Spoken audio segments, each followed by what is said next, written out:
Hi friends, எல்லோருக்கும் வணக்கம். இன்னைக்கு என்ன ரெசிபி பார்க்க போகிறோம்னு பார்த்தீங்கன்னா, ஒரு ஹெல்த்தியான பிரேக்ஃபாஸ்ட் ரெசிபி தான் வந்து பார்க்க போகிறோம். இட்லி தோசை மாவுலாம் இல்லாத டைமில் இந்த ரெசிபி ட்ரை பண்ணி பாருங்கள். ரொம்ப ஈஸியாக வந்து ட்ரை பண்ணிடலாம். எல்லா பொருளும் ரெடியாக இருந்தது அப்படின்னா 15 நிமிஷத்துலேயே இந்த ரெசிபி வந்து ரெடி பண்ணிடலாம். இப்போ வாங்க இந்த ரெசிபி எப்படி பண்ணுறதுன்னு பார்க்கலாம்.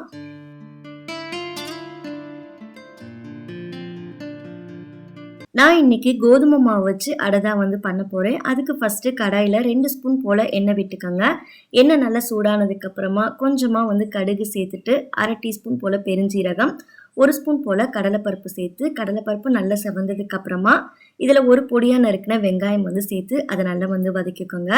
நம்ம சேர்த்துருக்க வெங்காயம் பாதி அளவு வதங்கினதுக்கப்புறமா இதில் காரத்துக்கு ஒரே ஒரு பொடியாக நறுக்கின பச்சை மிளகாய், 1/4 கப் துருவின கேரட், 1/4 கப் போல் முட்டைக்கோஸ் வந்து சேர்த்துக்கோங்க. கூடவே கொஞ்சமாக பொடியாக நறுக்கின கருவேப்பிலையும் சேர்த்துட்டு நல்லா வந்து மிக்ஸ் பண்ணி எடுத்துக்கோங்க.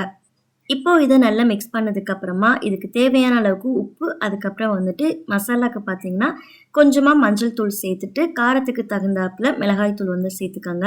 நான் ஒரு 1/4 டீஸ்பூன் அளவுக்கு மிளகாய் தூள் வந்து சேர்த்துக்கிட்டேன்.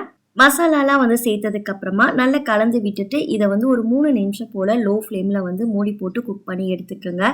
இது ரொம்ப வேகணும்னு அவசியம் இல்லை, பாதி அளவு வெந்தாலே வந்து போதும். அடிப்பிடிக்கிற மாதிரி இருந்தால் மட்டும் தண்ணி லைட்டாக வந்து தெளித்து விட்டுக்குங்க. ஒரு 3 நிமிஷம் அப்படியே லோ ஃப்ளேமில் வந்து குக் ஆகட்டும்.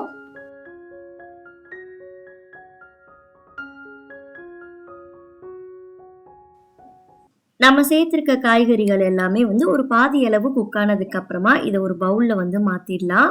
பவுல்ல சேர்த்ததுக்கு அப்புறமா இதுல கொஞ்சமா பொடியா நறுக்கின மல்லி சேர்த்துட்டு கூடவே 1/2 கப் போல கோதுமை மாவும் வந்து சேர்த்துக்கலாம்.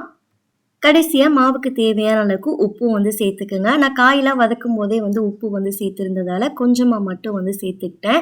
அவ்வளோதான். இப்போ வந்து மாவில் கொஞ்சம் கொஞ்சமாக தண்ணி விட்டு நம்ம மிக்ஸ் பண்ணி எடுத்துக்கலாம்.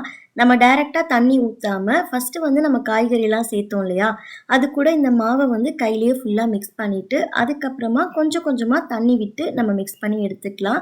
ஏன்னா நம்ம சேர்த்துருக்க வெஜிடபிள்ஸ்லேயே லைட்டாக ஈரப்பதம் இருக்கும். அதனால் தேவையான அளவுக்கு மட்டும் தண்ணி ஊற்றி நல்லா மிக்ஸ் பண்ணி எடுத்துக்கோங்க.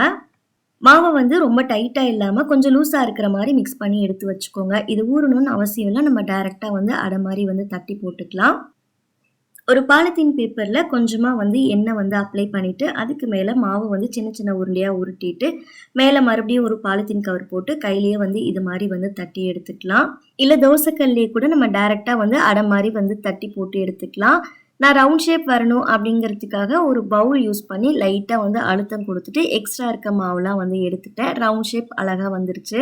தோசைக்கல் நல்லா சூடானதுக்கப்புறமா இதை சேர்த்துட்டு கொஞ்சமாக எண்ணெய் விட்டு 2 பக்கமும் திருப்பி போட்டு எடுத்தோம் அப்படின்னா ஹெல்த்தியான பிரேக்ஃபாஸ்ட் ரெடி. கண்டிப்பாக ட்ரை பண்ணி பார்த்துட்டு எப்படி வந்ததுன்னு மறக்காமல் ஃபீட்பேக் ஷேர் பண்ணிக்கோங்க. நெக்ஸ்ட்டு ஒரு ரெசிபி வீடியோவில் பார்க்கலாம். அது வரைக்கும் பாய்.